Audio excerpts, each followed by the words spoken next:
आइए समझते हैं उस दिन की घटनाओं को, उसके पीछे की पेचीदा राजनीति को और वो नतीजा जिसने भारत को हमेशा के लिए बदल कर रख दिया।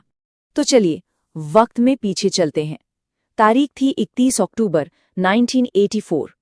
ये एक ऐसी सुबह थी जो बिल्कुल आम लग रही थी, लेकिन ये दिन भारतीय इतिहास के सबसे काले दिनों में से एक बनने वाला था। सुबह का वक्त था।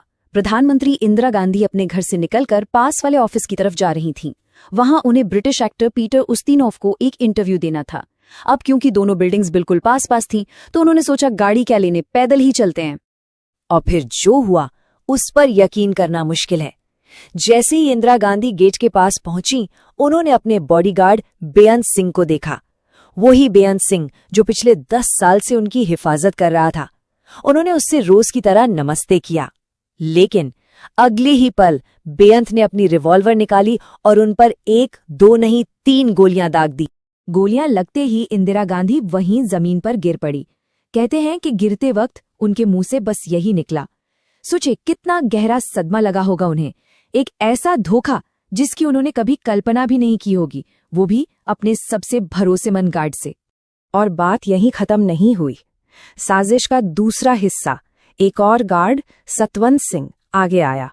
उसने अपनी ऑटोमेटिक कार्बाइन उठाई और जमीन पर पड़ी इंदिरा गांधी पर गोलियों की बौछार कर दी, ताकि बचने की कोई गुंजाइश ही न रहे। ये सवाल आज भी हमारे जहन में गूंजता है। आखिर ऐसा क्या हुआ कि जिनकी जिम्मेदारी उनकी हिफाजत करना थी, वही उनकी जान के दुश्मन बन गए?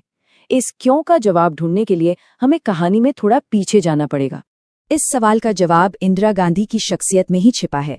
वो सिर्फ एक प्रधानमंत्री नहीं थीं, वो मॉडर्न इंडिया की सबसे ताकतवर और सबसे ज्यादा ध्रुवीकरण करने वाली नेताओं में से एक थीं। अपनी मजबूत इच्छा शक्ति की वजह से उन्हें आयरन लेडी भी कहा जाता था। जरा उनके सफर पर एक नजर डालते हैं। 1966 में वो देश की पहली महिला प्रधानमंत्री बनी। फिर 1971 के युद्ध में पाकिस्तान पर जबरदस्त जीत दिलाई। 1974 में परमाणु परीक्षण करवाया। इन सब फैसलों ने उन्हें एक बहुत मजबूत नेता बना दिया। लेकिन 1975 में इमरजेंसी लगाने जैसे उनके कुछ फैसले बहुत विवादास्पद भी रहे, जिसने उनकी छवि को काफी पेचीदा बना दिया। उनकी पूरी कहानी का और आखिरकार उनकी मौत का एक बहुत बड़ा हिस्सा पंजाब से जुड़ा है।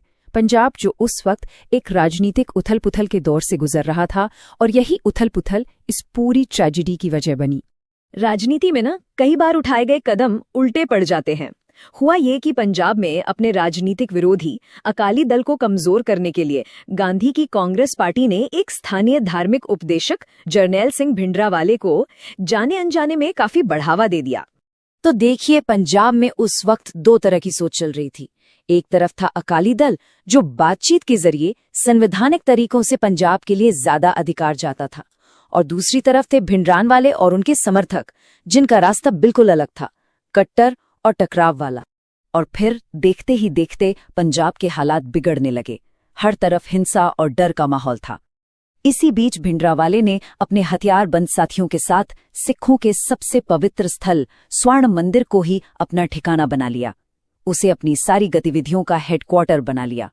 पंजाब में हालात अब हाथ से निकलते जा रहे थे, और इसी को देखते हुए इंदिरा गांधी ने एक ऐसा फैसला लिया जिसने न सिर्फ पंजाब बल्कि पूरे भारत के इतिहास को बदल कर रख दिया। वो फैसला था ऑपरेशन ब्लू स्टार। देखिए, ऑपरेशन ब्लू स्टार को लेकर आज भी 2 अलग-अलग राय हैं। सरकार के लिए ये देश की एकता और अखंडता को बचाने के लिए एक जरूरी मिलिट्री एक्शन था, लेकिन वहीं बहुत से सिखों के लिए ये उनके सबसे पाकीज़ा मकाम और उनकी आस्था पर एक सीधा हमला था। तो आखिर ये ऑपरेशन ब्लू स्टार था क्या? जून 1984 में भारतीय सेना को हुक्म दिया गया कि वो स्वर्ण मंदिर के अंदर जाएं और वहां मौजूद आतंकवादियों को बाहर निकालें। ये एक बहुत ही मुश्किल और उतना ही संवेदनशील मिशन था। इस ऑपरेशन के नतीजे बहुत भयानक थे। हाँ, भिंडरावाले और उसके साथी तो मारे गए, लेकिन इस कार्रवाई में ऐतिहासिक अकाल तख्त को बहुत ज्यादा नुकसान पहुंचा और सैकड़ों बेगुनाह लोग भी मारे गए। इस एक घटना ने दुनिया भर के सिख समुदाय के दिलों में एक ऐसा जख्म दे दिया जो शायद कभी नहीं भर पाएगा। ऑपरेशन के बाद इंदिरा गांधी को लगातार जान से मारने की धमकियां मिल रही थीं। इंटेलिजेंस एजेंसीज ने सलाह दी कि उनकी सुरक्षा से सिख गार्ड्स को हटा दिया जाए, लेकिन उन्होंने साफ मना कर दिया। उन्हें लगता था कि अगर उन्होंने ऐसा किया तो ये सिख समुदाय के लिए एक बहुत गलत संदेश होगा और इससे नफरत कम होने की बजाय और बढ़ जाएगी। इंदिरा गांधी का अपने सिख गार्ड्स पर भरोसा करने का फैसला इरादा तो नेक था, पर जानलेवा साबित हुआ और यहीं से ऑपरेशन ब्लू स्टार, हत्या की साजिश और उसके बाद हुई खौफनाक हिंसा की कड़ियां आपस में जुड़ जाती हैं। उन्हीं गार्ड्स में से एक था बेअंत सिंह। वो ऑपरेशन ब्लू स्टार की घटना से बुरी तरह टूट चुका था। कहते हैं कि उसके चाचा ने उससे बस इतना कहा, रो क्यों रहे हो, जाओ और बदला लो, और इन शब्दों ने उसके दुख को बदले की आग में बदल दिया। और इसके बाद शुरू हुई एक पूरी साजिश। बेअंत सिंह ने अपने साथी गार्ड सतवंत सिंह को अपने साथ मिलाया, क्योंकि वो भी ऑपरेशन ब्लू स्टार को लेकर उतना ही गुस्से में था। फिर एक दिन उन्होंने एक बाज देखा और उसे अपने गुरु का इशारा समझ लिया। उन्होंने एक तीसरे साजिशकर्ता कहर सिंह के साथ मिलकर 31 अक्टूबर की तारीख पक्की की और फिर उन्होंने अपनी ड्यूटी भी ऐसे बदली कि उस दिन उस वक्त वो दोनों गेट पर एक साथ मौजूद हों। हमले के फौरन बाद जो अफरा तफरी मची, उसमें दूसरे गार्ड्स की जवाबी फायरिंग में बेअंत सिंह तो मौके पर ही मारा गया। सतवंत सिंह बुरी तरह जख्मी हुआ, लेकिन उसे जिंदा पकड़ लिया गया। लेकिन ये भयानक कहानी यहीं खत्म नहीं हुई। जैसे ही इंदिरा गांधी की हत्या की खबर फैली, देश के कई हिस्सों में, खासकर दिल्ली में, सिखों के खिलाफ भयानक दंगे भड़क उठे। एक अनुमान है कि सिर्फ दिल्ली में कुछ ही दिनों के अंदर 3000 से ज्यादा बेगुनाह सिखों का कत्लेआम कर दिया। और इसी हिंसा और मातम के माहौल के बीच उनके बेटे राजीव गांधी ने देश के नए प्रधानमंत्री के तौर पर शपथ ली। उन्हें विरासत में एक ऐसा देश मिला था जो उस वक्त गुस्से, हिंसा और बंटवारे की आग में जल रहा था।